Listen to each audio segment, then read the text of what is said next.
What's up, everybody, from FantasyAlarm.com? This is Jeff Mans with another DFS strategy checklist item for the day. This one's sort of boring, talking about being consistent. Maybe you don't like that, but it's not as sexy as splits and stats and winning GPPs, but this can help you cash out big time, whether it be cash or GPP contest that you're playing.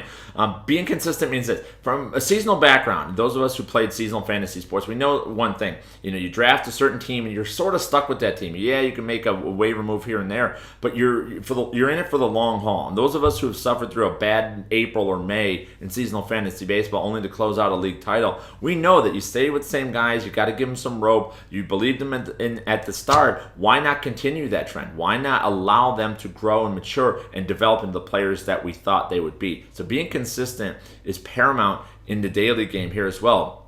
Some things I'm talking about specifically. You want to be consistent in your approach. Your research needs to be the same. You need to run the same stat. You need to run the same splits every single day. When you do that, you'll start uncovering certain trends. Salaries on DraftKings is another thing. Depending on if they're going to a different ballpark, a weather situation, starting pitcher, different how many different starters there are in a day. All these things affect the DraftKings algorithm as far as salaries are concerned. You'll start noticing some trends. And thus, the night before, if you start your research when the wife and kids go to bed, boom, you can uncover a list of players that you like and you know you're going to like and implement it once they're confirmed in the lineup the next day. Very important there. So run the same stats. Also play the same players. Not the exact same lineups, but guys that, people always whine to me, oh, Mike Trout, he goes over for his first 8 of the season, blah, blah. We know it doesn't matter. We know what Mike Trout is. We know he's going to hit 300. We know he's going to hit 30-plus home runs, driving 100 runs. We know that. So if you play Mike Trout more days than not, you're going to pay off.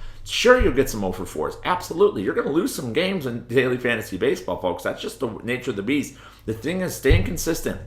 Building around a core of guys, especially at a lower price point. That's why we do the research on pricing. You build the 3-4 guys that you like, play them for a whole week. You'll be stunned to see that will pay off. And all you need is that one big hit in a tournament, or you need to win 3 out of 5 games in cash, and you'll be a successful daily fantasy baseball player. So playing the same core of players, very important. That's a good thing to do. Playing the same contest, another thing that's important people don't realize.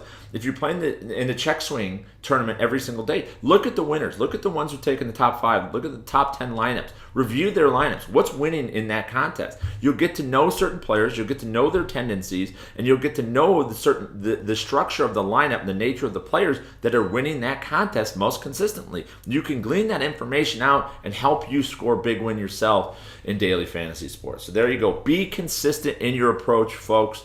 Follow me at Jeff_Mans on Twitter for Fantasy Alarm TV, another DFS strategy checklist.